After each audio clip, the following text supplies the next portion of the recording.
Kumusta na nga ba yung lagay naming mga Pilipino, mga Pinoy, mga kabayan dito sa Dubai, UAE ngayon?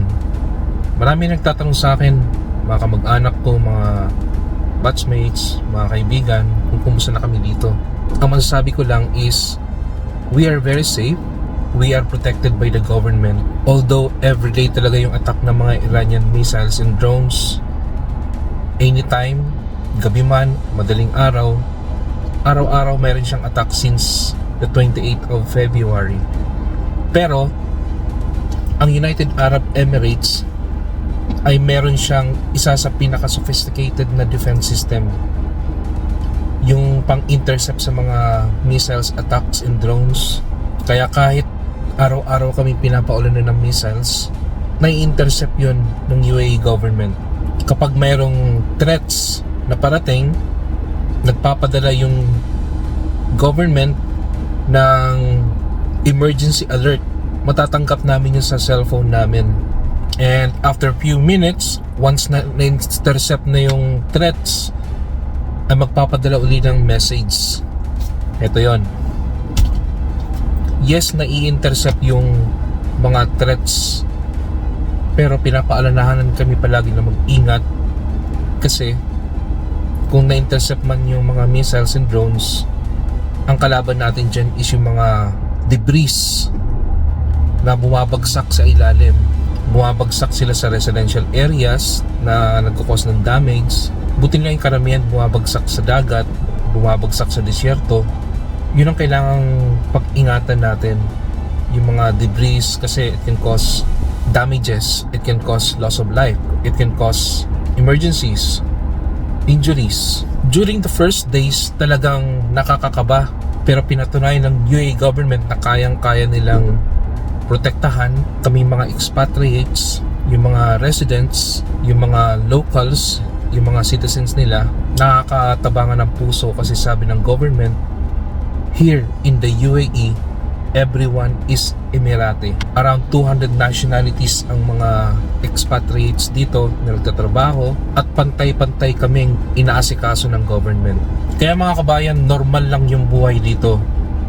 Normal lang yung pagtatrabaho. Although yung ibang line of work, apektado, lalo na yung sa mga hotels. Kasi wala mo na mga pinapayagang makapasok ng mga tourists. Normal lang yung mga transportations dito, yung mga metro, bus, mga taxi, lahat po gumagana yung transportation dito. At yung sa airports naman, marami pa rin na canceled for security, pero dumadami na rin yung mga flights incoming saka outgoing, lalo na yung Emirates Airlines. Yung ibang workers, pinapayagan silang mag-work from home muna. Yung mga malls ngayon, bukas sila lahat. Normal operating hours. Yung schools naman, pa din sila for protection ng mga kids. Nasa distant learning sila, online classes. So nag-aantay pa rin kami ng balita kung kailan babalik sa face-to-face yung mga estudyante. Balak naming magpadala ng balikbayan box sa Pilipinas, pero sabi ng LBC, hindi nila sure kung kailan darating sa Pilipinas. Kung magpapadala kami, matatagalan daw yun because of apektado rin daw sila ng conflict. Pero pwede naman daw through air cargo, pero yun nga lang, mas mahal yun kasi per kilograms yun. So hindi muna namin tinuloy yung pagpadala ng balikbayan box sa Pilipinas.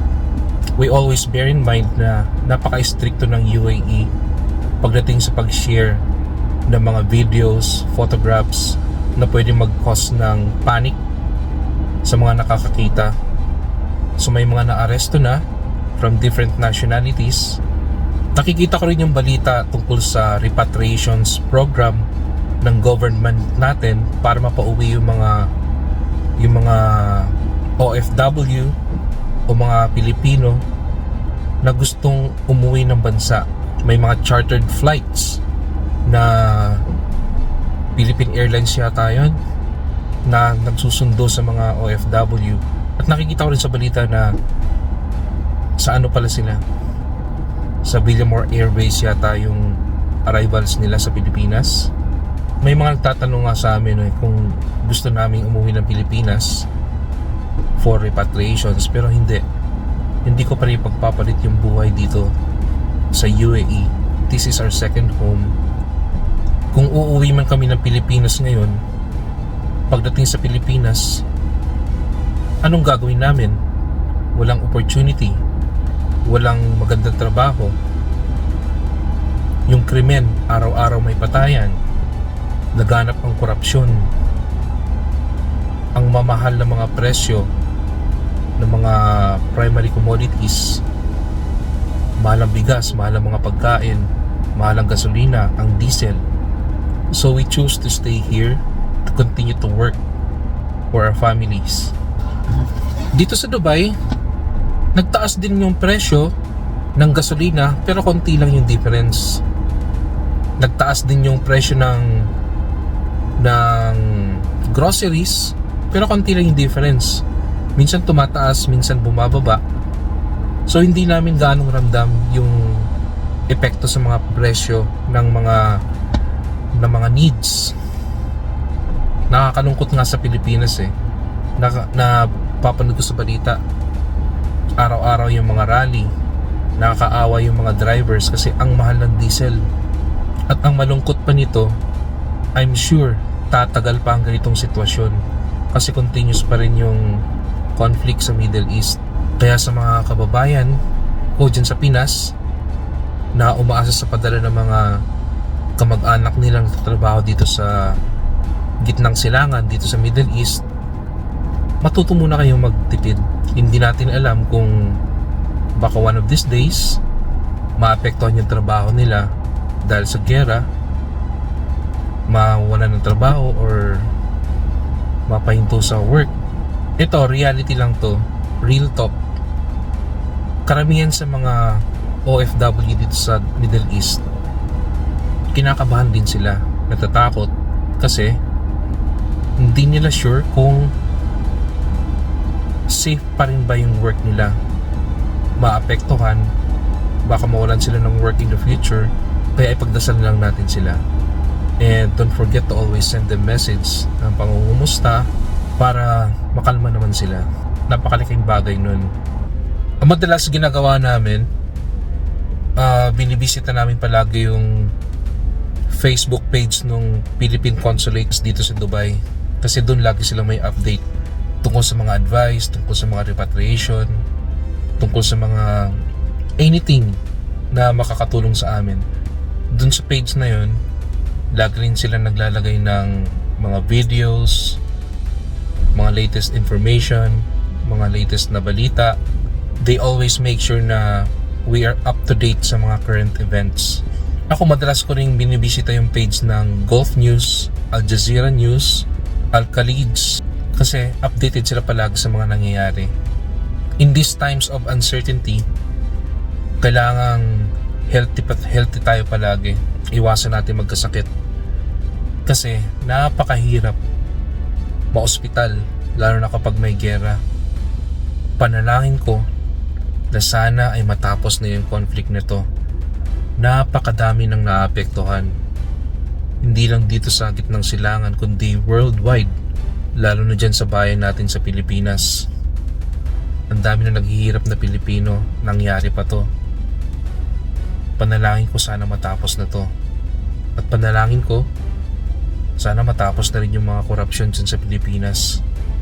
Kasi yung mga mahihirap, lalo naghihirap, ang yumayaman lang yung mga abusadong politiko. In these times of crisis, dapat magkaisa tayo. Yung mga labanan sa politika, sana isang tabi muna. Pro Duterte ka man or anti-Duterte, pinklawan ka man or dilawan, anumang kulay mo sa politika, sana magkaisa muna tayo. Ang dami na naghihirap, isang tabi muna yung politics. Panalangin ko rin na sana walang mawala na trabaho ng mga OFW kasi napakahirap ng buhay ngayon sa Pilipinas at mahirap maghanap uli ng bagong trabaho. Kaya tipid-tipid muna yung mga pamilya dyan sa Pilipinas. Wag muna masyadong makulit, wag muna masyadong nagagalit kung medyo delayed yung pagpapadala. Kasi hindi natin alam kung yung OFW na nagpapadala sa kanila ng pera ay meron din pinagdadaanan. So tipid-tipid muna. So hanggang dito muna kabayan. Maraming salamat at nakinig kayo sa akin. Maraming salamat at lagi nyo sinusuportahan itong page ko. Patuloy pa rin po ako mag-share sa inyo ng mga videos. God bless us all at hanggang sa muli. Diyos mabalos po sa Indogabos.